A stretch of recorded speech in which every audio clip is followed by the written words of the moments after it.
Hello guys, in today's video I'm going to show you how to fix when .jar files are not opening on Java for you on Windows. So if it's not working, what you first need to do is go ahead to java.com and press on downloads and just download the latest version of Java. So for me it would be this one, and you want to go ahead and download it.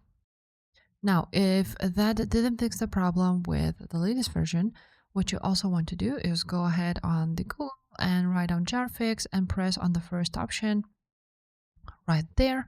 Once you are here, you want to go ahead and find this exe file. You want to go ahead and download it.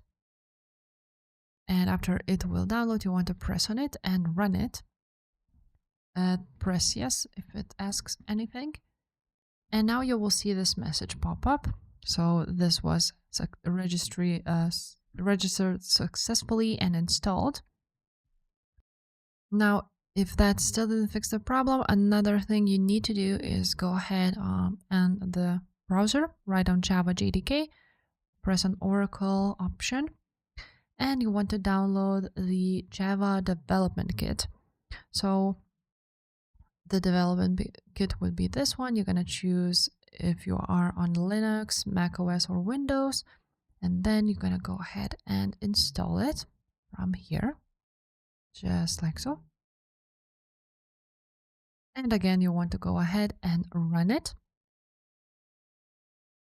And you're going to set it up, and that should fix your problem with jar files not opening. So if this video was helpful, make sure to subscribe, and I will see you next time.